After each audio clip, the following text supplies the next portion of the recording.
السلام عليكم ورحمة الله وبركاته. وعليكم السلام ورحمة الله وبركاته. إن الحمد لله نحمده ونستعينه ونستغفره ونؤمن به ونتوكل عليه ونعوذ بالله من شرور أنفسنا ومن سيئات أعمالنا من يهده الله فلا مضل له ومن يضلله فلا هادي له وأشهد أن لا إله إلا الله وحده لا شريك له وأشهد أن محمدًا عبده ورسوله أما بعد فأعوذ بالله من الشيطان الرجيم بسم الله الرحمن الرحيم أفحسبتم أنما خلقناكم عبثا وأنكم إلينا لا ترجعون صدق الله العظيم إن الله وملائكته يصلون على النبي يا أيها الذين آمنوا صلوا عليه وسلموا تسليما اللهم صل على سيدنا مولانا محمد وعلى آله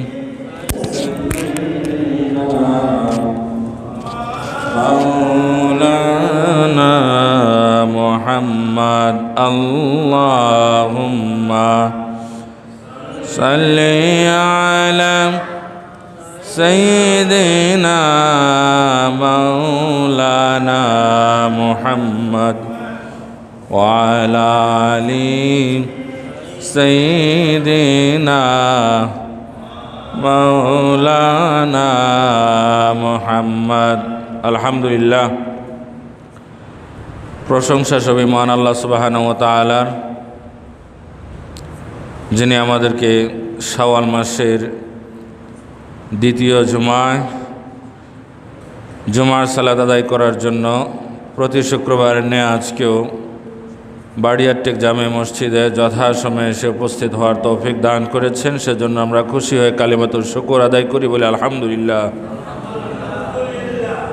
দরুদ ও সালাম প্রেরণ করছি পৃথিবীর সর্বশ্রেষ্ঠ মহামানব রহমাতুল্লিল আলামিন শফিউল মুযনিবিন সাইয়্যিদুনা নবিয়ুনা মুহাম্মদ মুস্তাফা সাল্লাল্লাহু আলাইহি ওয়াসাল্লামের প্রতি।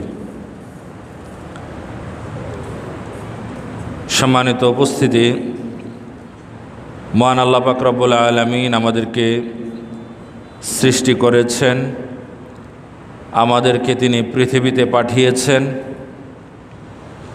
তিনি আমাদেরকে এমনি এমনি সৃষ্টি করেন নাই, একটা উদ্দেশ্য আছে। উদ্দেশ্যবিহীন আল্লাহ পাক রব্বুল আলামিন কোনো কিছুই সৃষ্টি করেননি। ওয়া ইয়াতাফাক্কারুনা ফি খালকিস সামাওয়াতি ওয়াল আরদ রব্বানা মা খালাকতা হাযা বাতিলান সুবহানাক ফাকিনা আযাবান নার। কি উদ্দেশ্যে তিনি আমাদেরকে সৃষ্টি করেছেন সেটা পবিত্র কোরআনের সূরা জারিয়াতের 56 নম্বর আয়াতে আল্লাহ সুবহানাহু ওয়া তাআলা স্পষ্ট করে বলে দিয়েছেন।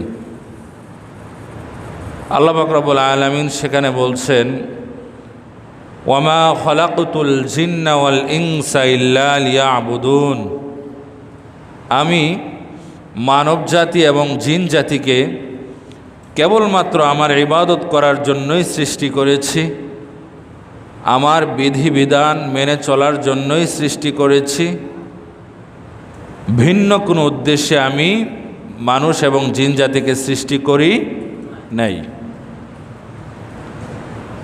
সূরা মুমিনুনের 115 নম্বর আয়াতে আল্লাহ সুবহানাহু ওয়া তাআলা বলছেন, আফা হাসিবতুম আন্নামা খলাকনাকুম আবাসা, মানুষ তোমরা কি মনে করেছো যে আমি তোমাদেরকে এমনি এমনি সৃষ্টি করেছি? তোমাদেরকে সৃষ্টি করার পিছনে কোনো উদ্দেশ্য নেই, এটাই কি তোমরা মনে করে আছো? ওয়া আন্নাকুম ইলাইনা লা তুরজাউন, এবং তোমরা কি এটাও মনে করছো যে আমার কাছে আসতে হবে না? মরে গেলেই শেষ, একদিন জবাবদিহিতার আওতায় আসবে না, এটাই কি মনে করে বসে আছো? সেই অনুযায়ী জীবনযাপন করছো? না, আমি যে তোমাদেরকে সৃষ্টি করেছি এর পেছনে উদ্দেশ্য আছে, এবং তোমাদেরকে একদিন আমার কাছে জবাবদিহিতা করতে হবে। আল্লাহ পাক রব্বুল আলামিন মানুষকে সৃষ্টি করেছেন তার ইবাদত করার জন্য, কিন্তু মানুষ তো সর্বাবস্থায় আল্লাহ পাক রব্বুল আলামিনের ইবাদত করছে না। আল্লাহ পাক রব্বুল আলামিন মানুষ থেকে যা চান সবসময় মানুষ তা করছে না, অন্য কিছু করছে যেটা আল্লাহ পাক রব্বুল আলামিন চান না। এটা কেন? কোন সে শক্তির কারণে মানুষ আল্লাহ যা চান সবসময় তা করে না, এর বিপরীত করে? সে কে? সে হচ্ছে ইবলিস। তার পরিচয় কি? ইবলিস। ইবলিসের পরিচয় আল্লাহ পাক রব্বুল আলামিন সূরা কাফের 50 নম্বর আয়াতের মধ্যে স্পষ্ট করে বলে দিয়েছেন। এরপরেও যেন আমাদের মধ্যে কোনো অস্পষ্টতা না থাকে, আল্লাহ পাক রব্বুল আলামিন সেখানে বলছেন, অর্থাৎ সূরা কাফের 50 নম্বর আয়াতে, ওয়াইয কুলনা লিল মালাইকাতি ইসজুদু লিআদম, আমি সমস্ত ফেরেশতাদেরকে বললাম তোমরা আদমকে সম্মানসূচক সেজদা করো। ফাসাজাদু, সবাই সেজদা করলো, আমার কথা মেনে নিল, আমার আদেশের লঙ্ঘন করলো না। ইল্লা ইবলিস, তবে ইবলিস আমার আদেশ মানে নাই, সে আদমকে সেজদা করে নাই। তো ইবলিসের পরিচয় কি? আমরা তো সবসময় বলি ইবলিস সেও ছিল ফেরেশতা, এবং অনেক ক্ষেত্রে এটা মনেও হয়, যেহেতু আল্লাহ তাআলা বলছেন আমি সমস্ত ফেরেশতাদেরকে বললাম আদমকে সেজদা করো, সবাই করলো, ইবলিস করলো না, বোঝাই যায় সেও ফেরেশতা হবে।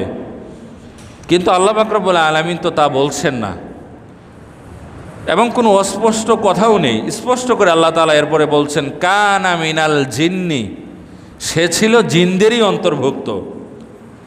সে কি ছিল? জিনদেরই অন্তর্ভুক্ত। ফাফাসাকা আন আমরি রব্বি, সে তার রবের আদেশের লঙ্ঘন করলো। তার রব তাকে যা করতে বলেছে সে তা করলো না, তার বিপরীত করলো।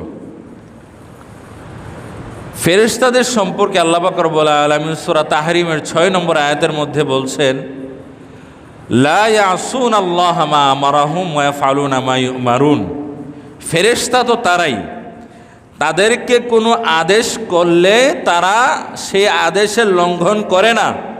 আল্লাহ তাআলা তাদেরকে যা করতে বলেন তারা তাই করে, এর বিপরীত তারা কোনো কিছু করে না। তো একদিকে সূরা তাহরিমের 6 নম্বর আয়াত আল্লাহ তাআলা বলছেন ফেরেশতা তো তারাই, তাদেরকে আমি আল্লাহ যা বলি তাই তারা করে। আরেকদিকে আমরা বলছি যে সব ফেরেশতারা আদমকে সেজদা করলো, কিন্তু ইবলিস সে ফেরেশতা ছিল, সে সেজদা করলো না। তাহলে সংজ্ঞার মধ্যে তো বৈপরীত্য দেখা গেল। সে যদি ফেরেশতাই হবে তাহলে আল্লাহর আদেশের লঙ্ঘন করার কথা না। হ্যাঁ, আল্লাহ তাআলা তাই বলছেন, কানা মিনাল জিন্নি, সে ফেরেশতা ছিল না, সে মূলত জিনদেরই অন্তর্ভুক্ত ছিল, সে জিন ছিল। তাহলে প্রশ্ন আসতে পারে, আল্লাহ পাক রব্বুল আলামিন তো জিনকে বলেন নাই যে আদমকে সেজদা করো, ফেরেশতাদেরকে বলেছেন। মালাইকা, মালাইকা মানে ফেরেশতা। এখানে তাফসির কারকরা লিখেছেন, উল্লেখ করেছেন, কিতাবের মধ্যে আছে যে ফেরেশতাদেরকে আল্লাহ পাক রব্বুল আলামিন আদমকে সেজদা করার কথা বললেও, এই যে ইবলিস যে পূর্বে জিন ছিল, সেও ফেরেশতাদের সাথেই বসবাস করত, এই আদেশের সাথে সেও সম্পৃক্ত হয়ে গিয়েছিল। তাকেও আল্লাহ তাআলা বলেছিলেন যে সবাই সেজদা করো। এই সবার মধ্যে তাকেও আল্লাহ তাআলা উদ্দেশ্য করেছিলেন। তো ফেরেশতারা ঠিকই সেজদা করেছিল, ইল্লা ইবলিস, ইবলিস করে নাই। কানা মিনাল জিন্নি, সে ছিল জিনদেরই অন্তর্ভুক্ত। ফাফাসাকা আন আমরি রব্বি, সে তার রবের আদেশের লঙ্ঘন করল, সেজদা করল না। আল্লাহ তাআলা বলছেন আমাদেরকে উদ্দেশ্য করে এরপরে, আফা তাত্তাখিযুনাহু ওয়া যুররিয়াতাহু আউলিয়া মিন দুনি, হে আমার বান্দারা, তোমরা কি আমি আল্লাহকে বাদ দিয়ে ইবলিস এবং তার সন্তানদেরকে, তার অনুসারীদেরকে অভিভাবক হিসেবে গ্রহণ করে নিবে? শয়তান যা চায় তাই তোমরা করবে, আর আমি যে চাই তোমরা আমার ইবাদত করো, যেই জন্য আমি তোমাদেরকে সৃষ্টি করেছি, ওমা খালাকতুল জিন্না ওয়াল ইনসা ইল্লা লিয়াবুদুন, তা তোমরা বাস্তবায়ন করবে না? সেটাই কি হবে? ওয়াহুম লাকুম আদুম, অথচ ইবলিস এবং তার অনুসারীরা হচ্ছে তোমাদের শত্রু, আদু। তো ইবলিস কি আমাদের বন্ধু না শত্রু? শত্রু। এটা আল্লাহ তাআলা বারবার বলেছেন, একবার বলেছেন তা নয়। আরেক জায়গায় বলেছেন, ইন্নাশ শাইতানা লাকুম আদুউম ফাত্তাখিযুহু আদুওয়া, যে শয়তান তোমাদের প্রকাশ্যে শত্রু, তাকে তোমরা শত্রু হিসেবেই গ্রহণ করো, বন্ধু হিসেবে গ্রহণ করো না। আরেক জায়গায় আছে, ইন্নাশ শাইতানা লাকুম আদুউম মুবিন, শয়তান তোমাদের প্রকাশ্যে শত্রু, অপ্রকাশ্যে শত্রু নয়। শয়তান যে মানুষের শত্রু, এ ব্যাপারে আমাদের কোনো সন্দেহ আছে? না। শয়তান চায় মানুষ গুমরাহ হোক, পথভ্রষ্ট হোক, কাফের বেদিন নাস্তিক হোক, ইসলামের বিরুদ্ধাচারণ করুক, নামাজ না পড়ুক, রোজা না রাখুক, ঝগড়া ফাসাদ হানাহানি করুক, এগুলো শয়তান চায়। আর আল্লাহ পাক রব্বুল আলামিন চান আল্লাহর বান্দারা আল্লাহর ইবাদত করুক, আল্লাহ এবং তার হাবিব যা চান তাই করুক। প্রিয় হাজিরিন, পবিত্র কোরআনের সূরা আরাফের মধ্যে আছে, আল্লাহ পাক রব্বুল আলামিন বলছেন, ওয়ালাকাদ খালাকনাকুম সুম্মা সাওয়ারনাকুম সুম্মা কুলনা লিল মালাইকাতি ইসজুদু লিআদম ওয়ালাকাদ খালাকনাকুম, আমি তোমাদেরকে সৃষ্টি করেছি। আমাদের সৃষ্টিকর্তা কে? আল্লাহ। আমরা অবশ্যই বিশ্বাস করি একজন সৃষ্টিকর্তা আছেন। মানুষের সৃষ্টি এমনি এমনি হয় নাই, যেটা নাস্তিকরা বলে যে অমুক প্রাণী থেকে বিকশিত হয়েছে, এরপরে এটা নিয়ে আন্দোলন করলে, হ্যাঁ, এটা নিয়ে প্রশ্ন তোলা হলে তারা বিভিন্ন ব্যাখ্যা নামে কুব্যাখ্যা দেওয়ার চেষ্টা করে। তো আমরা অবশ্যই বিশ্বাস করি আমাদের আল্লাহ আছেন।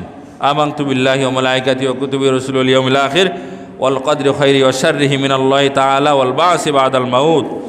তো আল্লাহ তাআলা বলছেন সূরা আরাফের 11 নম্বর আয়াতে, ওয়ালাকাদ খালাকনাকুম, আমি তোমাদেরকে সৃষ্টি করেছি, সুম্মা সাওয়ারনাকুম, এবং আমি তোমাদেরকে আকৃতি দিয়েছি।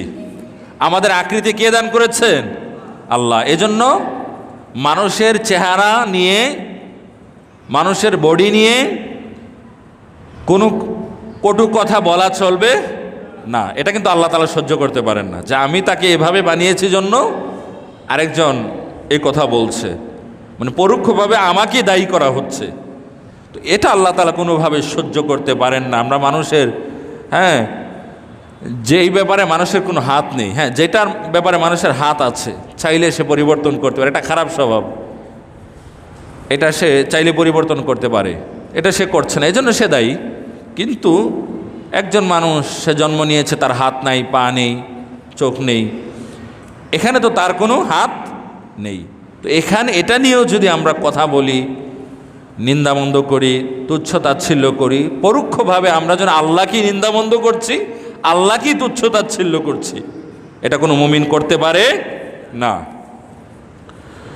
সুম্মা সাওয়ারনাকুম, আমি তোমাদেরকে আকৃতি দান করেছি, সুম্মা কুলনা, এবং আমি বলেছি লিল মালাইকা, সমস্ত ফেরেশতাদেরকে, হ্যাঁ, উসজুদু লি আদম, আদমকে সেজদা করো, ফাসাজাদু, সবাই সেজদা করলো, ইল্লা ইবলিস, ইবলিস সেজদা করে নাই, লাম ইয়াকুম মিনাস সাজিদিন, সে সেজদাকারীদের অন্তর্ভুক্ত হয় নাই। আল্লাহ পাক রব্বুল আলামিন এরপরে বললেন, এরপরে আয়াতে আছে, ক্বালা মা মানাআকা আল্লা তাসজুদা ইযা আমারতুক, হে ইবলিস, আমি যখন সমস্ত ফেরেশতাদেরকে বললাম আদমকে সম্মানসূচক সেজদা করো, সবাই আমার কথা মেনে নিল, আমার আদেশের লঙ্ঘন করলো না, তুমি কেন আমার আদেশের লঙ্ঘন করলে, আমার কথা কেন মানলে না, আমার আদেশের বিরুদ্ধাচরণ কেন করলে? সে বলল, ক্বালা আনা খায়রুম মিন, আমি এই জন্য আদমকে সেজদা করি নাই যে আমি মনে করি আমি আদমের চাইতে শ্রেষ্ঠ, আমি যদি আদমকে সেজদা করি তাহলে আমি আদমের চাইতে শ্রেষ্ঠ আর থাকি না, এই জন্য আমি করি নাই। বলেন নাউজুবিল্লাহ। আল্লাহ তাআলা আদেশ করেছেন, আল্লাহ তাআলা সেজদা করতে বলেছেন, সেজদা করবে, এটাই ছিল নিয়ম, সেখানে কোনো প্রশ্ন করা, কোনো কিলোকাল থাকা এটা উচিত ছিল না, কিন্তু তাই করেছে ইবলিস। খলাকতানি মিন নার, আমি যে নিজেকে শ্রেষ্ঠ মনে করি, আর কারণ হচ্ছে আমাকে সৃষ্টি করা হয়েছে আগুন দিয়ে, নার মানে হচ্ছে আগুন, ওয়া খলাকতাহু মিন তিন, আর আদমকে সৃষ্টি করা হয়েছে, তিন মানে কি, মাটি, আদমকে সৃষ্টি করা হয়েছে মাটি থেকে। তো আমি আগুনের সৃষ্টি হয়ে মাটির সৃষ্টি, কোনো কিছুকে সেজদা করতে পারি না, এটা সে বলল আর কি। কিন্তু এটা তো কোনো কথা হতে পারে না, আল্লাহ তাআলা আদেশ করেছেন, তার আল্লাহর আদেশ বাস্তবায়ন করব, এটাই ছিল বিধান, এটাই ছিল নিয়ম, কিন্তু সে আল্লাহর নিয়মের লঙ্ঘন করল। আর ইবলিস প্রথম যুক্তিবাদী, সে যেই যুক্তি পেশ করেছে এটাও তো সঠিক যুক্তি নয়। উপরে সে যে যুক্তি দিয়েছে যে আগুন প্রজ্বলিত করা হলে সেটা উপরের দিকে ধাবমান থাকে, হ্যাঁ, আর মাটি উপরের দিকে নিক্ষেপ করলো নিচে চলে আসে, সুতরাং আমার সম্মানটা বেশি, আমি সেজদা করতে পারি না, তার মধ্যে হিংসার উদ্রেক হলো, হ্যাঁ, অহংকারের উদ্রেক হলো। কিন্তু এই যুক্তিও ঠিক নয়। আপনি বাজার থেকে 1 কেজি মনে করুন তরিতরকারি যাই হোক ক্রয় করবেন, হ্যাঁ, 1 কেজি চাইলেন, আপনাকে আধা কেজি দেওয়া হলো, মানে আধা কেজি দেওয়ার পরে দেখা গেছে আপনার অংশটা উপরে চলে গেল, আর যে 1 কেজি পাথরটা এটা নিচে চলে আসলো। তো আপনি তো এটা মানবেন না। যদি দোকানদার বলে যে আপনাকে আমি উপরে রেখেছি, আমার অংশটা নিচে আছে, আপনি কি এটা মানবেন? না। তো পৃথিবীর প্রথম যুক্তিবাদী ইবলিস, সে যে যুক্তিটা পেশ করেছে এটাও কোনো সঠিক যুক্তি নয়। আর সবচাইতে বড় কথা হলো আল্লাহ পাক রব্বুল আলামিনের আদেশ লঙ্ঘন করে সে পদভ্রষ্ট হয়ে গিয়েছে, জাহান্নামী হয়ে গিয়েছে। এরপর আল্লাহ পাক রব্বুল আলামিন বলছেন, ক্বালা ফাহবিত মিনহা ফামা ইয়াকুনু লাকা আন তাতাকাব্বারা ফীহা ফাখরুজ ইন্নাকা মিনাস সাগিরিন, এই পবিত্র স্থানে বসে তুমি অহংকার করবে, অধ্যত্ব প্রদর্শন করবে, আমার হুকুমের লঙ্ঘন করবে, এটা চলবে না, এখানে অহংকার করার জায়গা নয়। ফাখরুজ, তুমি বের হয়ে যাও, এখানে থাকার তোমার নৈতিক অধিকার নেই। ইন্নাকা মিনাস সাগিরিন, তুমি খারাপ, তুমি নিকৃষ্ট, তুমি ছোট ছোট চিন্তার অধিকারী। সাগিরিন, তুমি খারাপ, তুমি নেমে যাও, তুমি বের হয়ে যাও। তুমি অপমানিতদের একজন। এরপরে ইবলিস সে যদি আল্লাহর কাছে ক্ষমা চাইতো, বলতো আল্লাহ আমি বুঝতে পারি নাই, আপনার আদেশ পালন করি নাই, এখন বুঝতে পেরেছি আমি ভুল করে ফেলেছি, আল্লাহ আপনি ক্ষমা করে দেন। আল্লাহ তাআলা ক্ষমা করতেন কি না? ক্ষমা করতেন। কিন্তু সে ক্ষমাও চায় নাই। সে কি বলেছিল? ক্বালা আনজিরনি ইলা ইয়াউমি ইউবআসুন, আল্লাহ আমাকে আপনি কিয়ামত পর্যন্ত অবকাশ দিন, হায়াত দিন, আমি যেন কিয়ামত পর্যন্ত বেঁচে থাকি। আল্লাহ পাক রব্বুল আলামিন তারপরে বলেছিলেন ক্বালা ইন্নাকা মিনাল মুনজারিন, তোমাকে কিয়ামত পর্যন্ত অবকাশ দেওয়া হলো, হায়াত দেওয়া হলো। শয়তান সে কি মানুষ থেকে চেয়েছিল না আল্লাহর থেকে চেয়েছিল? আল্লাহর থেকে চেয়েছিল। শয়তান আল্লাহর কাছে চেয়ে সে পেয়েছে। শয়তান যদি আল্লাহর কাছে চেয়ে পেয়ে থাকে, আমরা যদি আল্লাহর বান্দা হয়ে আল্লাহর কাছে চাই, তাহলে আমরা পাবো কি না? পাবো। শয়তান যদি পায় আমরা পাবো না কেন? এরপরে ইবলিস বলেছিল ক্বালা ফাবিমা আগওয়াইতানি লাআকুদান্না লাহুম সিরাতাকাল মুস্তাকিম, হে আল্লাহ আমি যেহেতু পথভ্রষ্ট হয়ে গিয়েছি, গুমরা হয়ে গিয়েছি, জাহান্নামী হয়ে গিয়েছি আদমের কারণে, অতএব বনি আদমকে আপনি যে সরল সঠিক পথ দিয়েছেন, ইহদিনাস সিরাতাল মুস্তাকিম দিয়েছেন, জান্নাতের পথ দিয়েছেন, ইসলামের পথ দিয়েছেন, ইবাদত বাতলি দিয়েছেন, সেই ইবাদত যেন না করতে পারে, সিরাতাল মুস্তাকিমের উপর যেন না থাকতে পারে, মানুষ যেন গোমরাহ হয়ে যায়, সেই চেষ্টাই আমি করব, মানুষকে জাহান্নামী বানানোর চেষ্টা করব। বলেন নাউজুবিল্লাহ। কিভাবে করবে সেটাও সে বলেছে। সুম্মা লাআতিয়ান্নাহুম মিন বাইনি আইদিহিম ওয়া মিন খালফিহিম ওয়া আন আইমানিহিম ওয়া আন শামাইলিহিম, আমি আপনার বান্দাদেরকে, বনি আদমকে গুমরাহ করার চেষ্টা করব। তাদের ডান দিক থেকে, বাম দিক থেকে, সামনের দিক থেকে, পিছনের দিক থেকে, সর্বদিক থেকে আমি গুমরাহ করার চেষ্টা করব। আমি আমার দীর্ঘ হায়াতকে পুঁজি করে কোনো একভাবে যদি গুমরাহ করতে না পারি, এক সিস্টেমে যদি গুমরাহ করতে না পারি, আরেক সিস্টেম প্রয়োগ করব। আর বনি আদমের বয়স 60, 70, 80, 50, তারা শয়তানের ধোঁকার ধরন বুঝতে বুঝতেই কবরে চলে যাবে। আর আমার হায়াত হচ্ছে কিয়ামত পর্যন্ত মানুষকে কিভাবে ধোঁকা দিতে হবে সেটা আমার জানা হয়ে যাবে। এক কৌশল ব্যর্থ হলে আরেক কৌশল আমি প্রয়োগ করব। কিন্তু শয়তান ডান দিকের কথা বলেছে, বাম দিকের কথা বলেছে, সামনের কথা বলেছে, পেছনের কথা বলেছে, একদিক এখনো বাকি আছে, সেটা হচ্ছে উপরের দিক। কোনো আল্লাহর বান্দা, তাফসিরের মধ্যে এসেছে, যদি শয়তানের ধোঁকায় পড়ে অন্যায় করেই ফেলে, ভুল করেই ফেলে, অপরাধ করেই ফেলে, অতঃপর সে নিজের ভুল বুঝতে পেরে যদি আল্লাহর কাছে খাঁটিভাবে তওবা করে, ইস্তিগফার করে, ক্ষমা চায়, আল্লাহ পাক রব্বুল আলামিন তাকে ক্ষমা করে দিবেন। বলেন সুবহানাল্লাহ। শয়তান যতই মানুষকে গুমরাহ করুক।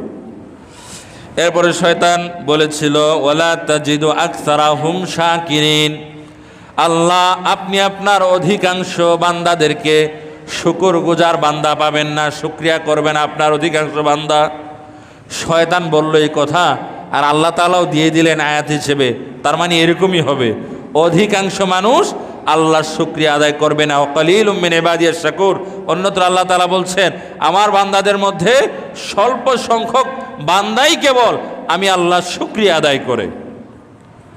যুগে যুগে ভালো মানুষের সংখ্যা কম থাকে না বেশি থাকে? কম থাকে। নবী রাসূলদের অনুসারীও ছিল কম।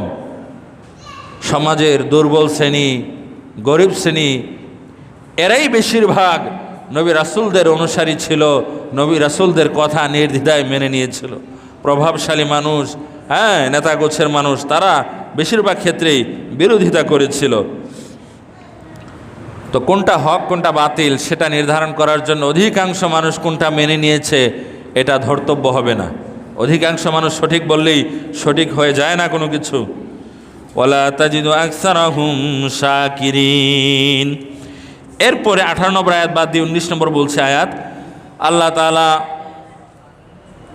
আদমকে এবং হাওয়াকে বলেছিলেন, ওয়া আদম, হে আদম, উসকুত আনতা ওয়া আদম উসকুন আনতা ওয়া যাওজুকাল জান্নাহ, তুমি এবং তোমার স্ত্রী জান্নাতে বসবাস করতে থাকো, আরাম আয়েশা ফাকুলা মিন হাইসু তোমার যা ইচ্ছা তা খাও, জান্নাতে বসবাস করো, যা ইচ্ছা তা খাও, অবাধ স্বাধীনতা দেওয়া হলো। ওয়ালা তাকরাবা হাযিহি শাজারা, তবে শুনে রেখো ওই গাছের ধারে কাছেও যাবা না। শাজারা মানে গাছ, ওই গাছ থেকে কোনো কিছু খাবা না, গাছের ধারে কাছেও যাবা না। ফাতাকুনা মিনাজ জালিমিন, যদি যাও তাহলে জালেম হয়ে যাবা, নিজের প্রতি অবিচারকারী হয়ে যাবা, হ্যাঁ জালেম হয়ে যাবা। ওয়ালা তাকরাবা হাযিহি শাজারাতা ফাতাকুনা মিনাজ জালিমিন। এরপরে শুনুন সূরা নিসার 118, 19, 20 নম্বর আয়াতে শয়তান কি বলেছে? শয়তান বলেছে, ওয়াকালা লাআত্তাখিযান্না মিন ইবাদিকা নাসীবাম মাফরুদা, হে আল্লাহ, আমি আপনার বান্দাদের একটি অংশকে, নাসিব একটি অংশকে আমার দলে আমি নিয়ে নেব। সবাইকে শয়তান তার দলে নিতে পারবে না, সবাইকে সে গুমরাহ করতে পারবে না। আরও অনেক আয়াত আসবে, তাতে স্পষ্ট হয়ে যাবে যে আপনার বান্দাদের একটি অংশকে আমি আমার দলে নিয়ে নেব, পথভ্রষ্ট করব। ওয়ালা উযিল্লান্নাহুম, আমি অবশ্যই আপনার বান্দাদেরকে পথভ্রষ্ট করব, পদচ্যুত করব, হ্যাঁ শেষ মানে গুমরাহ করে দেব। ওয়ালা উমান্নিয়ান্নাহুম, বিভিন্ন আশা দেব, হ্যাঁ কামনা বাসনা জাগিয়ে তুলব। ওয়ালা উমান্নিয়ান্নাহুম ওয়ালা আমুরান্নাহুম, আপনার বান্দাদেরকে আমি আদেশ করব, হ্যাঁ ওয়ালা আমুরান্নাহুম ফালা ইউবাত্তিকুন্না আযানাল আনআম, তারা যেন কুসংস্কার তৈরি করে, তারা যেন পশুর কান কেটে পশুকে কষ্ট দেয়, হ্যাঁ কুসংস্কার তৈরি করে, হ্যাঁ উল্কি আঁকে, দেখেন না আজকাল এইগুলো মানুষরূপী পশু, উল্কি আঁকে, এই করে সেই করে, এবারে 1000 বছরের ঐতিহ্য বলে চালিয়ে দেওয়ার চেষ্টা করে। আল্লাহ তাআলা বলছেন শয়তান বলেছিল, ওয়ালা আমুরান্নাহুম, আমি আপনার বান্দাদেরকে আদেশ করব, ফালা ইউবাত্তিকুন্না আযানাল আনআম, আপনার বান্দারা যেন পশুর হ্যাঁ কান ছিদ্র করে, তারা যেন কুসংস্কার তৈরি করে। ওয়ালা আমুরান্নাহুম, আমি তাদেরকে আরো আদেশ করব, ফালা ইউগাইয়িরুন্না খালকাল্লাহ, আপনার বান্দারা যেন আপনার সৃষ্টিকে বিকৃত করে পরিবর্তন করে দেয়। বলেন নাউজুবিল্লাহ। শয়তান কি চায়? আল্লাহর সৃষ্টি বিকৃত হয়ে যাক। আজকাল দেখেন না অনেক পুরুষ মানুষ নারীদের রূপ ধারণ করে, এটাই তো শয়তানের কাজ। শয়তান তো এটাই বলেছিল, অনেক নারীরও পুরুষের বেশ ধারণ করে, হ্যাঁ তারা তাদের বেশভূষা নিয়ে মানে আনন্দিত না, অনেক পুরুষও তার বেশভূষা নিয়ে আনন্দিত না, কানে কি কি পরে, হ্যাঁ অনেক কিছু করে। আবার আজকাল দেখা যায়, হ্যাঁ কয়দিন আগে কি হলো, একটা নাটক বন্ধ করে দেওয়া হয়েছে। এটাকে এই নাটকে ওই যে সমকামীদেরকে প্রমোট করা হয়েছে, ঠিক আছে, তো এটা শেষ পর্যন্ত বন্ধ করে দেওয়া হয়েছে। ওয়ালটন কোম্পানি নাকি এটার স্পন্সর করেছিল। এরপরে যখন বয়কটের কথা বলা হলো যে আমরা বয়কট করে দিব, তারা যদি প্রকাশ্যে ক্ষমা না চায়, পরে ওয়ালটন একবার কেন্দ্রীয়ভাবে তারা বিবৃতি দিয়েছে যে আসলে আমরা বুঝতে পারি নাই, আমাদের অজান্তে এটা হয়েছে, তো আমাদের আসলে এই নাটকের সাথে কোনো সম্পর্ক নাই, আমরা আইনি নোটিশ দিলাম তাদেরকে, কেন তারা আমাদেরকে জড়ালো, আমাদেরকে তারা একরকম বলেছে, তারা নাটক তৈরি করেছে আরেক রকম, এর সাথে আমাদের কোনো সম্পর্ক নাই, দেশের মানুষের চিন্তা চেতনা সাথে আমরা সম্পূর্ণ একমত। তো এটা বলে তারা যে ভালো কাজই করেছে। ওয়ালটন একটি দেশীয় পণ্য, অবশ্যই আমরা দেশীয় পণ্য মানুষকে ব্যবহার করতে উৎসাহিত করব।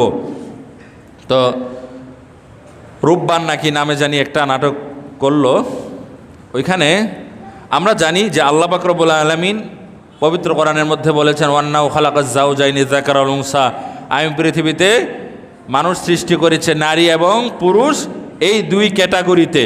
তো পৃথিবীতে কেউ যারা মানুষ আছে হয় কেউ নারী অথবা কেউ পুরুষ। আর হিজড়া যারা, এরাও কেউ নারীর ক্যাটাগরিতে পড়বে, কেউ পুরুষের ক্যাটাগরিতে পড়বে।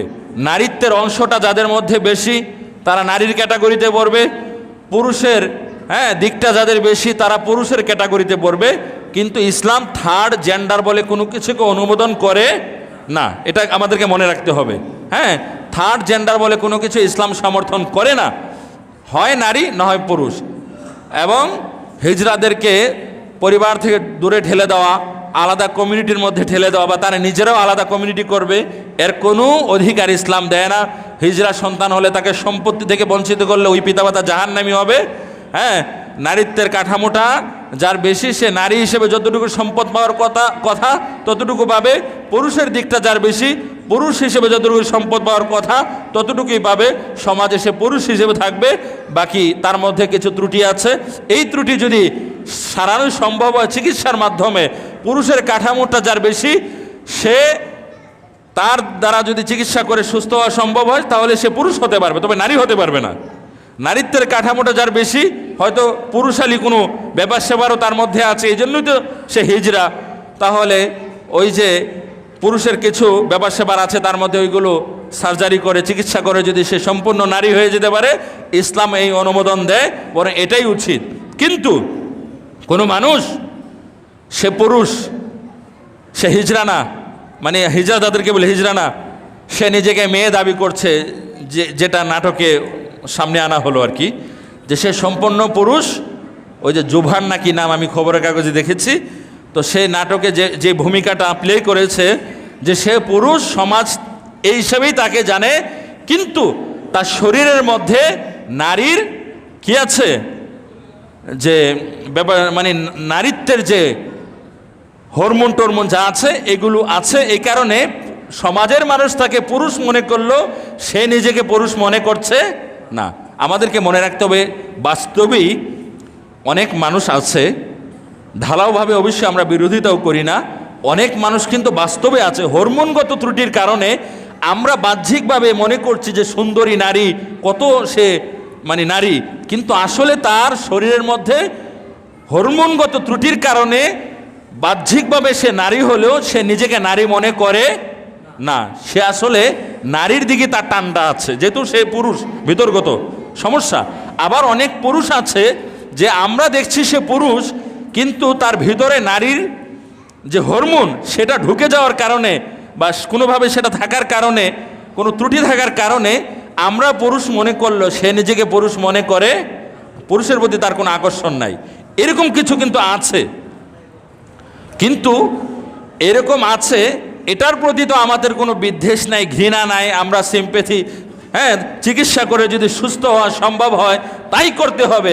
কিন্তু তাই জন্য যাদের বিকৃত রুচি, অনেক মানুষ আছে তাদের আসলে এই ধরনের কোনো সমস্যা না, আসলে এটা বিকৃত রুচি। এটা যদি প্রতিষ্ঠা পায়, এই হিজড়াদের প্রতি আমাদের ভালোবাসা সিম্প্যাথিকে পুঁজি করে এই সমকামীরা প্রতিষ্ঠা পাওয়ার চেষ্টা করছে। যাদের সত্যিকার অর্থে হরমোনগত ত্রুটি, এদের ব্যাপারে আমাদের ঘৃণা নাই, এদের ব্যাপারে আমাদের কথা নাই, তবে তারা চিকিৎসা করে সুস্থ হওয়ার চেষ্টা করবে, এটাই হচ্ছে ইসলামের বিধান। কিন্তু এটাকে পুঁজি করে, এটাকে ঢাল হিসেবে ব্যবহার করে ওই বিকৃত রুচি যারা, যাদের এমনিতে কোনো সমস্যা নাই, কিন্তু এটা প্রতিষ্ঠা পেলে পরে তাদের রুচির বিকৃতি হতে পারে, নারীর প্রতি টান অনুভব করতে পারে, পুরুষের প্রতি টান অনুভব করতে পারে, এরপরে সমাজে একটা বিশৃঙ্খল পরিস্থিতি তৈরি হতে পারে। তো এটা প্রতিষ্ঠা করার জন্য এক শ্রেণীর ইসলাম বিদ্বেষী উঠে পড়ে লেগেছে। এরপরে যখন আমরা বিরোধিতা করি, তখন ওই যে একটু আগে বললাম, অনেক পুরুষ বাহ্যিকভাবে পুরুষ হলেও তাদের ভিতরটা নারীদের মতো, অনেক নারী বাহ্যিকভাবে নারী হলেও তাদের ভিতরটা পুরুষের মতো, এগুলো বলে তারা সিম্প্যাথি আদায় করার চেষ্টা করে, কিন্তু তারা উদ্দেশ্যটা খারাপ। এগুলোকে ব্যবহার করে যাদের কোনো সমস্যা নাই তারাও যেন এই ধরনের সমকামিতায় লিপ্ত হয়, সেই রাস্তা খুলে দেওয়ার জন্য তারা এই চেষ্টাটা করছে। বলেন নাউজুবিল্লাহ। হবে সবার যে ওই সমস্যা থাকলেই যে এরকম হয় তা নয়, বরং বিকৃত রুচি অনেকের হয়ে যায়। এটা আর তখনই বেশি হয়, তখন এটা প্রতিষ্ঠা লাভ করে, ব্যাপকভাবে এটা ছড়িয়ে পড়ে, যখন এই ব্যাপারটা নিয়ে মানুষের কোনো ঘৃণা থাকে না, মানুষের কোনো সমালোচনা থাকে না, এটাকে স্বাভাবিক হিসেবে যখন গ্রহণ করে, তখন ইসলাম বিদ্বেষী মানুষেরা ব্যাপকভাবে তারা সমকামী হয়ে যায়, বা অনেক বিকৃত রুচির ইসলাম বিদ্বেষী না তারপরে সমকামী হয়ে যায়। তো এই জন্য আমরা এই দরজাটা বন্ধ করার জন্য, মানে এই শয়তানিটা যেন রাষ্ট্রীয়ভাবে প্রতিষ্ঠা না পায়, পারিবারিকভাবে প্রতিষ্ঠা না পায়, সামাজিকভাবে প্রতিষ্ঠা না পায়, সেই জন্য আমাদের এত কথা। কিন্তু আমাদের কথাকে বিকৃতভাবে উপস্থাপন করে ইসলাম বিরোধীরা বলে যে দেখো তারা মানুষের অধিকারে বিশ্বাস করে না, হ্যাঁ, একজন একটা জিনিস ধারণ করে না তারপরও সে চাপিয়ে দেয়, কিন্তু তাদের উদ্দেশ্য খারাপ। প্রিয় হাজিরিন, শয়তান আল্লাহকে বলেছিল ওয়ালা আমুরান্নাহুম, আমি আপনার বান্দাদেরকে আদেশ করব ফালা ইউগাইয়িরুন্না খালকাল্লাহ, আপনার বান্দারা যেন আপনার সৃষ্টিকে বিকৃত করে। হ্যাঁ, একজন পুরুষ সে যেন নিজেকে নারী দাবি করে, একজন নারী সে যেন পুরুষ দাবি করে। আমরা একটু আগেই বলেছি যাদের মধ্যে সত্যিকার অর্থেই ত্রুটি আছে তাদের ব্যাপারটা ভিন্ন, তবে ভিন্ন ভিন্ন বলে আবার সারা জীবন এভাবেই তারা থাকবে এর কোনো ব্যবস্থা নেই, বরং তারা সর্বোচ্চ চিকিৎসা করার চেষ্টা করবে, চিকিৎসার মাধ্যমে অনেক ত্রুটি দূর আজকাল হচ্ছে। কিছুদিন আগে এক মেয়ে সে আরেক মেয়ের সাথে সম্পর্ক করে, যে মেয়ের সাথে সম্পর্ক করেছে তার বাড়িতে চলে আসলো, এখানে এসে অনশন শুরু করলো। আজকাল যেরকম আমরা অনশন দেখি, মেয়েরা ছেলেদের বাড়ি থেকে অনশন করে, অনেক মেয়েরা আর কি, ওই মেয়ে আরেক মেয়ের বাড়ি থেকে অনশন করলো। আপনারা হয়তো খবরের কাগজে বিভিন্নভাবে দেখেছেন। তো মিডিয়া তো চলে এসেছে যে মেয়ের বাড়িতে এসে অনশন শুরু করে দিল। কি ব্যাপার, এরকম তো সাধারণত হয় না। এতগুলো মিডিয়া যে তার দিকে তাক করে আছে, এত মানুষ যে তার দিকে ফেল করে তাকিয়ে আছে, যে ব্যাপার কি, এটা কেমন রুচির অধিকারী, এদিকে তার কোনো ভ্রুক্ষেপই নেই। সে শতভাগ আত্মবিশ্বাস নিয়ে বলছে ওই যে মেয়ের বাড়িতে এসেছে যে আমার বউ, সে তার যেন কোনো সমস্যা না হয়, তার সমস্যা হলে আমি কিন্তু আর বাঁচব না, আত্মহত্যা করব। তো যেই পুরুষ মানুষ তার স্ত্রী আছে, সন্তান আছে, সমাজে প্রতিষ্ঠিত মানুষ, সেই মানুষটাও তো এতগুলো মানুষের সামনে তার স্ত্রীকে, হালাল স্ত্রীকে এত আত্মবিশ্বাসের সাথে আমার বউ, তার বউকে বলতে পারবে কিনা আমাদের সন্দেহ আছে। আর সেই জায়গায় একজন নারী হয়ে এতগুলো মানুষ সেখানে উপস্থিত, ক্যামেরা তাক করে আছে, অসংখ্য গুরুত্ব ক্যামেরা, হ্যাঁ, ইউটিউবারও তো থাকেই এই ধান্দায়, কখন কোথায় কি হবে না হবে তারা গিয়ে সেখানে হাজির। কিন্তু তার মধ্যে কোনো হীনমন্যতা নেই, লজ্জা নেই, কোনো চিন্তা নেই। সে শতভাগ আত্মবিশ্বাসের সাথে ওই মেয়েটা যার বাড়িতে উপস্থিত হয়েছে তাকে বউ হিসেবে বলছে। মানুষ বলছে যে কী বলছেন আপনি, কিভাবে সে আপনার বউ হয়, আপনি নিজেই তো আরেকজনের বউ হবেন। বলছে না, আমি এত কিছু বুঝতে চাই না। তো এখানে দুইটা জিনিস হতে পারে, একও হতে পারে তার মধ্যে বিকৃত রুচি ঢুকে গিয়েছে। যেরকম আমরা দেখি যে জেলখানায় বা বিভিন্ন ছাত্রাবাসে যারা সমকামী অনেক হয়ে ওঠে, তারা মূলত ওইরকম সমস্যা না যে তাদের মধ্যে হরমোনগত ত্রুটি না, কিন্তু ছাত্রাবাসে দীর্ঘদিন থাকার ফলে, জেলখানায় দীর্ঘদিন থাকার ফলে বিকৃত রুচি অনেকের মধ্যে ঢুকে যায়। হ্যাঁ, তো ওই নারীর মধ্যে হয়তো বা বিকৃত রুচি ঢুকেছে, অথবা তার মধ্যে কোনো হরমোনগত ত্রুটি আছে, যে কোনো একটা, আল্লাহ আলাম, আমরা জানি না, চাপিয়ে দিতে পারি না তার মধ্যে কী সমস্যা। কিন্তু যেই সমস্যাই হোক না কেন, এটা ট্রিটমেন্ট অবশ্যই করতে হবে। কিন্তু একই সাথে তার ট্রিটমেন্টও করা হবে না, আবার এটাকে মেনেও নেওয়া হবে, এটা ইসলাম অনুমোদন করে না। ওয়ামাই ইয়াত্তাখিযিশ শাইতানা ওয়ালিয়্যা, আল্লাহ তাআলা বলছেন শয়তান যে এত কিছু বলল, আমার বান্দাদেরকে পথভ্রষ্ট করবে, গুমরাহ করবে, আমার ইবাদত থেকে দূরে সরিয়ে রাখবে। ওয়ামাই ইয়াত্তাখিযিশ শাইতানা ওয়ালিয়্যা, এটা বলার পরেও, এটা জানার পরে আমার বান্দাদের মধ্যে যারা শয়তানকে ওলি হিসেবে, বন্ধু হিসেবে গ্রহণ করবে, ওয়াকাদ খাসিরা খুসরানাম মুবিনা, তারা অবশ্যই ক্ষতিগ্রস্তের মধ্যে পড়ে যাবে, ক্ষতিগ্রস্ত হয়ে যাবে, ধ্বংস হয়ে যাবে।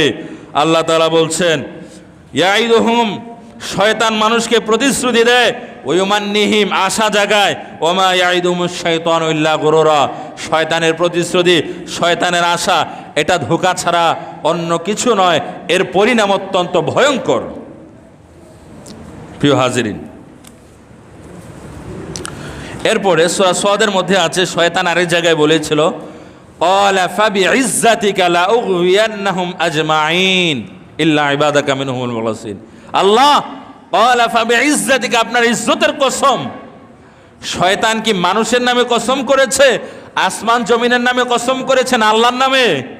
ক্বালা ফাবিইজ্জাতিকা, সে বলেছিল আল্লাহ আপনার ইজ্জতের কসম, লাউগওয়িয়ান্নাহুম আজমাইন, আপনার সমস্ত বান্দাদেরকে আমি পথভ্রষ্ট করব, ইল্লা, তবে ইবাদাকা মিনহুমুল মুখলাসিন, আপনার একনিষ্ঠ বান্দা যারা, খালেস বান্দা যারা, তাদেরকে আমি পথভ্রষ্ট করতে পারবো না, তাদেরকে গুমরাহ করতে পারবো না, তাদেরকে জাহান্নামী করতে পারবো না।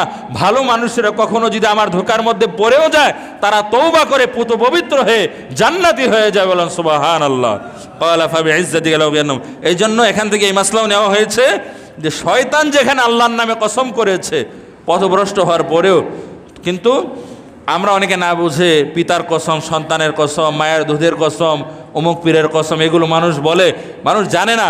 কিন্তু হাদিসে এসেছে লাউ হালাফা, মানে এসেছে বিগাইরিল্লাহ ফাকাদ আশরাকা, যে ব্যক্তি আল্লাহ ছাড়া গায়রুল্লাহর নামে হলফ করবে, শপথ করবে, কসম করবে, সে শিরিক করলো।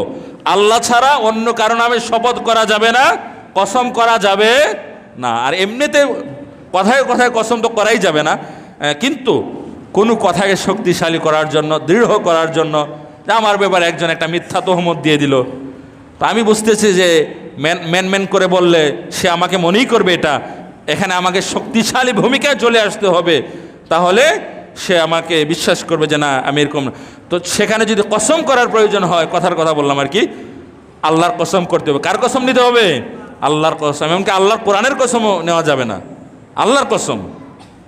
কিন্তু কোরআনের বিভিন্ন জায়গা আছে আল্লাহ তাআলা সূর্যের কসম করেছেন, হ্যাঁ, তিন ফলের, ওয়াশ-শামসি ওয়াদুহা ওয়াল কমারি ইযা তালাহা ওয়ান নাহারি ইযা জাল্লাহা ওয়াত-তিনি ওয়াজ-যাইতুন ওয়া-তুরি সিনিন ওয়াদ-দুহা ওয়াল-লাইলি ইযা সাজা। হ্যাঁ, তো আল্লাহ তাআলা তিনি সৃষ্টিকর্তা, লা ইউসআলু আম্মা ইয়াফআলু ওয়া ইউসআলুন, মানুষ তার কাজের জন্য আল্লাহর কাছে জবাবদিহিতা করবে, কিন্তু আল্লাহ কোনো কিছুর জন্য কারো কাছে জবাবদিহিতা তিনি করবেন না, করার প্রয়োজন হবে না, কেননা তিনি সৃষ্টিকর্তা, সমস্ত ক্ষমতার মালিক, তিনি সব রাজাধিরাজ।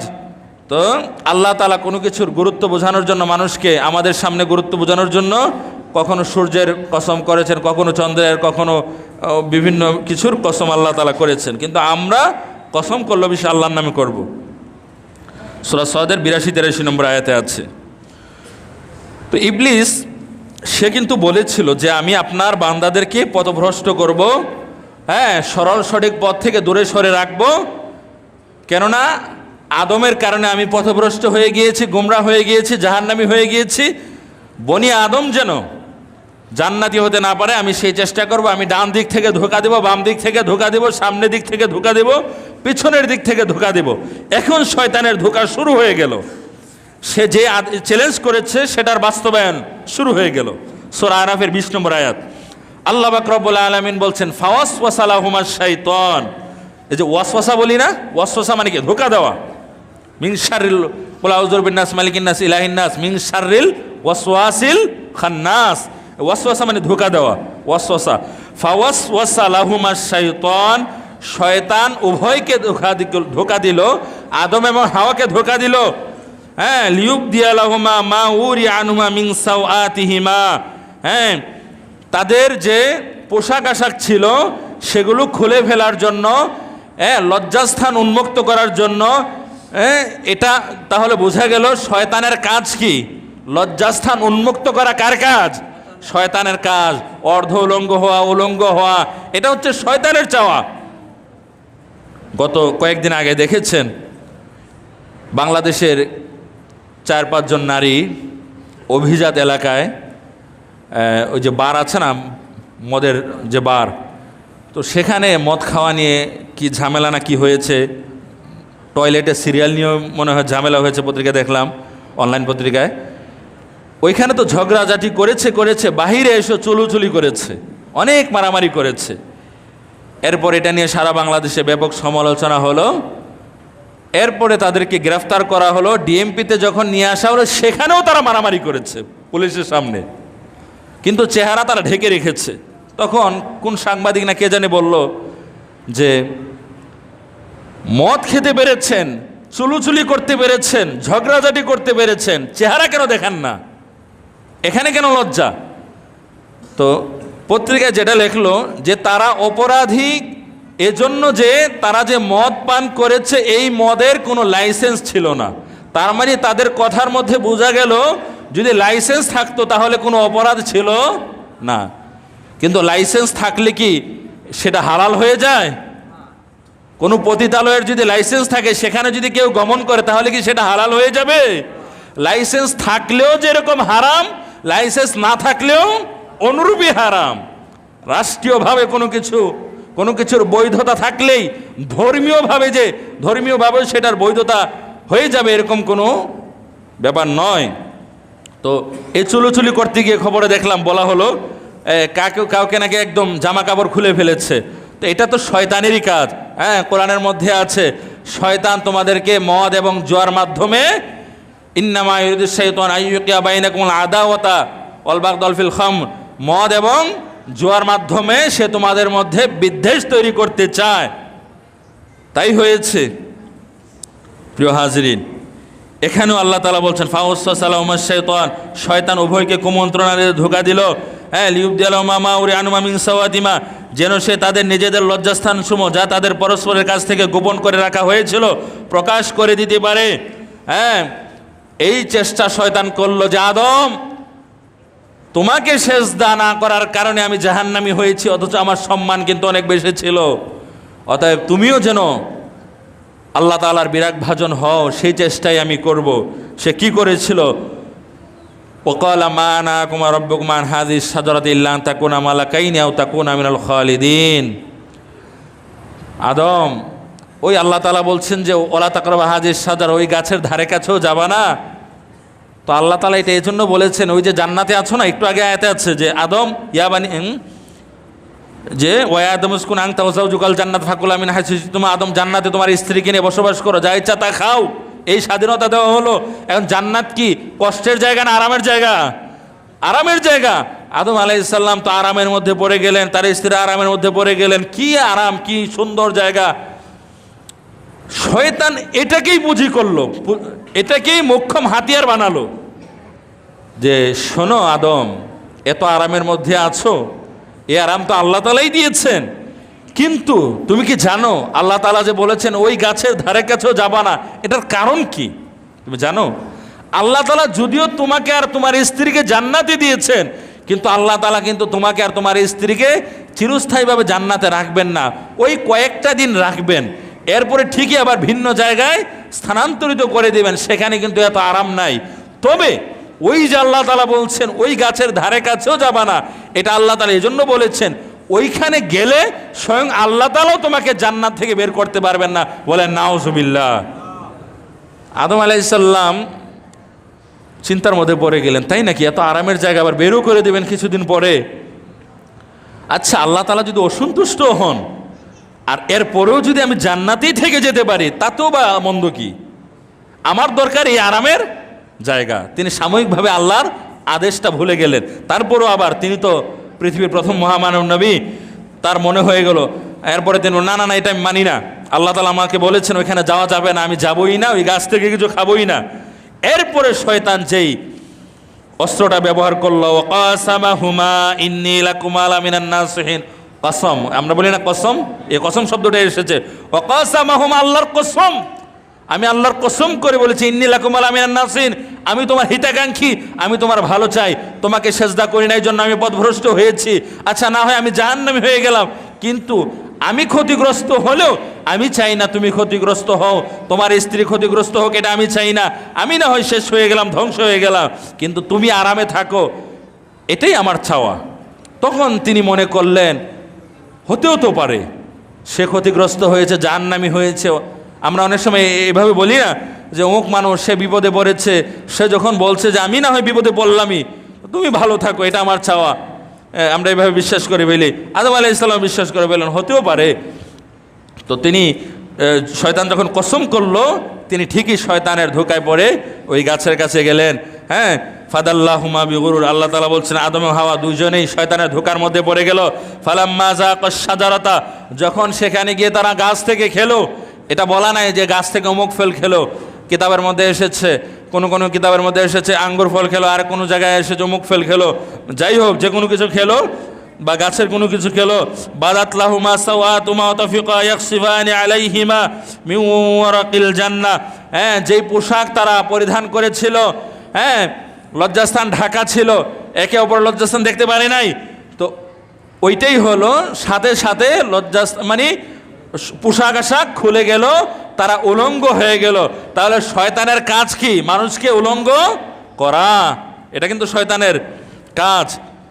মিউ ওরাকিল জান্নাত, তারা জান্নাতের ওরাক মানে পাতা, জান্নাতের পাতা দিয়ে লজ্জাস্থান ঢাকার চেষ্টা করলো আদম হাওয়া আলাইহিস সালাম।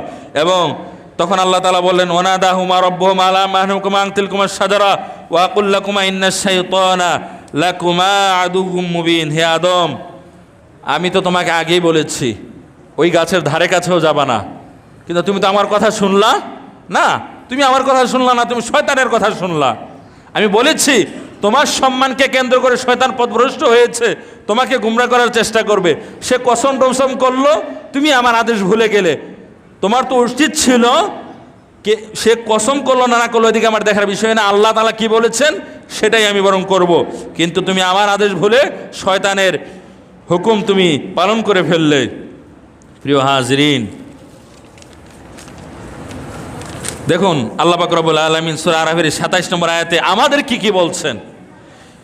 ইয়া বানি আদম, হে বনি আদম, আদমের সন্তানেরা, লা ইয়াফতিনান্নাকুমুশ শাইতান, শয়তান যেন তোমাদেরকে কি করতে না পারে, ধোঁকার মধ্যে ফেলতে না পারে, তোমাদেরকে উলঙ্গ করতে না পারে, খারাপ পথে না নিতে। কামা আখরাজা আবাইকুম মিনাল জান্নাত, যেমনিভাবে তোমাদের পিতামাতাকে জান্নাত থেকে সে বের করে দিয়েছিল, ষড়যন্ত্র করেছিল।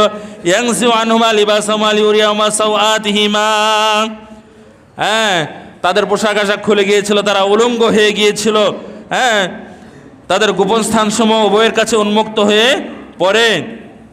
ইন্নাহু ইয়ারাকুম হুয়া কাবিলু মিন হাইসু লা তারাহুম, শয়তান এবং শয়তানের অনুসারীরা তোমাদেরকে দেখতে পায়, কিন্তু তোমরা শয়তানকে এবং শয়তানের অনুসারীদেরকে দেখতে পাও না। ইন্না জাআলনা শায়াতিনা আউলিয়া ইল্লাযিনা লা ইউমিনুন, আল্লাহ তাআলা বলছেন আমি ওই সমস্ত মানুষদেরকে শয়তানের বন্ধু বানিয়ে দিয়েছি, ওলি বানিয়ে দিয়েছি, অভিভাবক বানিয়ে দিয়েছি।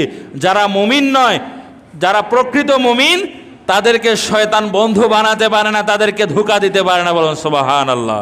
তাহলে আমরা অনেকগুলো আয়াতের মাধ্যমে বুঝতে পারলাম, যেরকম ইল্লা ইবাদাকা মিনহুল মুখলাসিন, এরপরে ইন্না জাআলনা শায়াতিনা আউলিয়া ইল্লাযিনা লা ইউমিনুন, এই আয়াতগুলোর মাধ্যমে আমরা বুঝতে পারলাম আল্লাহর খাঁটি বান্দা যারা, তাদেরকে শয়তান ধোঁকা দিতে পারে না, জাহান্নামী করতে পারে না। প্রিয় হাজরিন,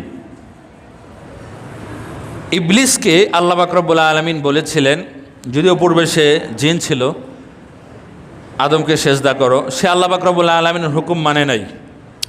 আদম আলাইহিস সালামকে বলেছিলেন ওই গাছের ধারে কাছেও যাবা না, তিনিও সেটা ভুলে গেলেন, উভয়ে আল্লাহর আদেশ লঙ্ঘন করলো। তাহলে আদম আলাইহিস সালামের সম্মান তো পরবর্তীতে আরো বৃদ্ধি পেল, কিন্তু ইবলিস কেন চিরস্থায়ী জাহান্নামী হলো, পথভ্রষ্ট হলো? এটা কোরআনের মধ্যেই আছে।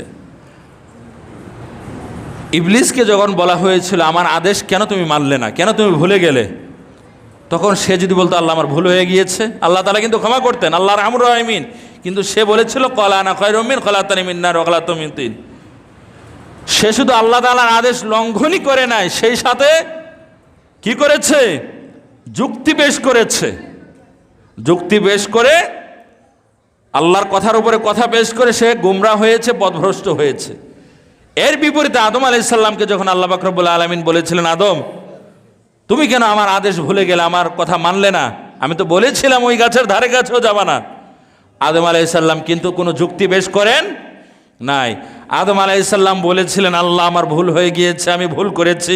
কোথায় আছে? কোরআনই আছে, সূরা আরাফের 23 নম্বর আয়াত, ক্বালা রব্বানা যালামনা, হে আল্লাহ আমি জুলুম করে ফেলেছি, ভুল করে ফেলেছি, আনফুসানা, আমার নিজের প্রতি, নফসের প্রতি, ওয়া ইল্লাম তাগফির লানা, এখন যদি আপনি আমাকে ক্ষমা না করেন, ওয়া তারহামনা, আমার প্রতি রহম না করেন, আমাকে দয়া না করেন, লানাকুনান্না মিনাল খাসিরিন, আমি কিন্তু জাহান্নামী হয়ে যাব। আল্লাহ আমি জাহান্নামী হতে চাই না, আমাকে ক্ষমা করে দেন। আল্লাহ তাআলা খুশি হয়ে আদম এবং হাওয়াকে ক্ষমা করে দিলেন। সুবহানাল্লাহ। তিনি তার ভুল বুঝতে পেরেছেন, আল্লাহর কাছে ক্ষমা চেয়েছেন, আল্লাহ তাআলা ক্ষমা করে দিয়েছেন। কিন্তু ইবলিস কিন্তু ভুলও বুঝতে পারে নাই, বুঝে নাই, মানে আল্লাহর কাছে ক্ষমাও চায় নাই, অধ্যত্ব প্রদর্শন করেছিল, যুক্তি পেশ করেছিল। তো আজকাল যে সমস্ত মানুষেরা ইসলামের বিভিন্ন বিধান পালন করে না, তারা মারাত্মক অপরাধ করছে সত্য, কিন্তু এই কারণে তারা কাফের হবে না। কিন্তু কেউ যদি ইসলামের বিধান পালন করছে না, এর বিপরীতে যুক্তি পেশ করে, যেমন ইসলাম বিরোধীরা, নামধারী মুসলিমরা, এরা আবার মাঝে মাঝে নামাজও আসে, এদের জানাজাও হয়, দু একটা রোজাও রাখে, বলে আল্লাহ তাআলা সম্পত্তিতে নারীদেরকে ঠকিয়েছেন, বলেন নাউজুবিল্লাহ। তো ইসলামের বিধান পালন করছে না, কিন্তু কোনো যুক্তি দিচ্ছে না, আল্লাহর বিধানকে ঘৃণা করছে না, এরকম মানুষেরা পাপিষ্ঠ গুনাহগার সত্য, কিন্তু কাফের না। কিন্তু আল্লাহর বিধানকে যারা চ্যালেঞ্জ করবে, এর বিপরীতে মতবাদ দাঁড় করাবে, শয়তান যেরকম কুযুক্তি পেশ করে জাহান্নামী হয়েছে, অনুরূপভাবে যারা আল্লাহর বিধানের উপর কথা তুলবে, নিজের যুক্তি পেশ করবে, তারাও শয়তানের মতো পথভ্রষ্ট হয়ে জাহান্নামী হবে, কাফের হয়ে যাবে, বলেন নাউজুবিল্লাহ। যে সমস্ত মেয়েরা পর্দাবশিদার মধ্যে নাই, অনেক মা বোনেরাই আছেন, তারা বুঝেন যে পর্দাবশিদা করা দরকার, তারপরেও পারি না, একসময় ইনশাল্লাহ করব, কিন্তু এই বিষয় নিয়ে তাদের কোনো ঘৃণা নেই।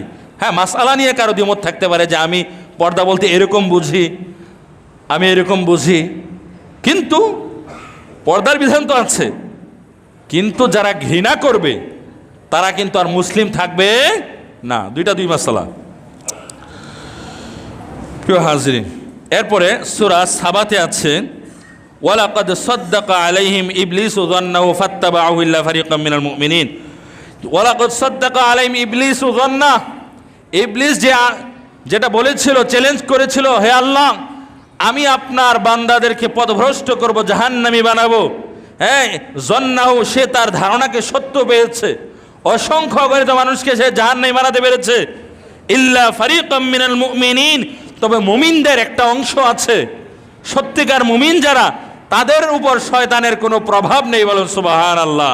এখানেও আল্লাহ কি কথা বলছেন সূরা সাবার মধ্যে, ওমা কানা লাহু আলাইহিম মিন সুলতান, এই সমস্ত মুমিনদের উপর শয়তানের কোনো প্রভাব নেই, শয়তান তাদেরকে গোমরাহ করতে পারে না, তারা সদা সর্বদা কোরআন সুন্নাহর উপর থাকে। তাদের মধ্যেও কোনো ভুল ভ্রান্তি হয়ে গেলে তারা আল্লাহর কাছে ক্ষমা চেয়ে পত পবিত্র হয়ে যায়, বলেন সুবহানাল্লাহ। অনেকগুলো আয়াত শুনলাম এই মর্মে যে শয়তান সত্যিকার অর্থে ভালো মানুষ যারা, মুমিন যারা, তাদেরকে ধোঁকা দিতে পারে না, শেষ হয়ে যাবে। আদম আলাইহিস সালাম, হাওয়া আলাইহিস সালামকে শয়তান ধোঁকা দিল, যদিও তারা ক্ষমা চেয়ে পত পবিত্র হয়ে গেলেন, আল্লাহ তাআলা ক্ষমা করে দিলেন। এরপরে আদম আলাইহিস সালামের যে দুই সন্তান হাবিল এবং কাবিল, যদিও এই নাম দুইটা কোরআনের মধ্যে নেই, কিন্তু বিভিন্ন তাফসীরের মধ্যে এসেছে। এই আদম আলাইহিস সালামের এক সন্তান কাবিলকেও ইবলিস ধোঁকা দিয়ে পথভ্রষ্ট করলো, জাহান্নামী বানালো, যেটা সূরা মায়েদার 27 নম্বর আয়াত থেকে অনেকগুলো আয়াতে আছে। ওয়াতলু আলাইহিম নাবা ইবনে আদম বিল হক ইয কাররাবা কুরবানান ফাতাকুব্বিলা মিন আহাদিহিম ওয়া লাম ইতাকাব্বাল মিনাল আখার ক্বালা ইয়াকতুলান্না ক্বালা ইন্নামা ইয়াতাকাব্বালুল্লাহু মিনাল মুত্তাকিন। কুরবানির আলোচনার সময় বিস্তারিত বলবো, এখন ওদিকে যাব না। এরপর দেখো নূহ আলাইহিস সালামের জামানায় আসলো। নূহ আলাইহিস সালাম দীর্ঘ সময় তাওহীদের দাওয়াত দিলেন মানুষকে। নূহ আলাইহিস সালাম বললেন একমাত্র, হ্যাঁ, ওয়ালাকাদ আরসালনা নূহা ইলা কওমি ফাকালা ইয়া কওমি ইবুদুল্লাহ মা লাকুম মিন ইলাহিন গায়রুহু, আল্লাহর ইবাদত করতে হবে, গায়রুল্লাহর ইবাদত করা যাবে না। কিছু আল্লাহর ওলি ছিল নূহ আলাইহিস সালামের জামানায়, তারা মারা গেল। নূহ আলাইহিস সালাম বললেন যে আল্লাহর ওলিদেরকে আমরা সম্মান করি সত্য, কিন্তু ইবাদত হবে কার? আল্লাহর। দেখুন সূরা নূহের মধ্যে আছে, নূহ আলাইহিস সালামের নামে একটা সূরা আছে 29 নম্বর পারা, এখানে আছে নূহ আলাইহিস সালাম যখন তাওহীদের দাওয়াত দিয়েছিলেন, আল্লাহর দিকে আহ্বান করেছিলেন, এলাকার ময় মুরব্বী নেতাগুচ্ছের মানুষেরা মানুষদেরকে বলেছিল, কোরআনের আয়াত কিন্তু, ওয়াকালু, তারা বলেছিল, লা তাযারুন্না আলিহাতাকুম, হে তোমাদের দেবদেবী যারা আছে তাদেরকে কিন্তু ত্যাগ করা যাবে না, নূহের কথা মানা যাবে না। হ্যাঁ, আমরা আল্লাহকে বিশ্বাস করি, সত্য আল্লাহর ইবাদত করবো, দেবদেবীদেরকে আমরা ছেড়ে দেব না। হ্যাঁ, লা তাযারুন্না আলিহাতাকুম, আলিহাতাকুম মানে তোমাদের ইলাহগুলোকে ছেড়ে দেওয়া যাবে না। ওয়ালা তাযারুন্না, আরও ছেড়ে দেওয়া যাবে না। ওয়াদ্দা, ওয়াদকে, ওয়াদ ছিল একজন আল্লাহর ওলি। ওয়ালা সুয়া, সুয়াকে, সুয়া ছিল একজন আল্লাহর ওলি। ওয়ালা ইয়াগুস, ইয়াগুস ছিলেন একজন আল্লাহর ওলি।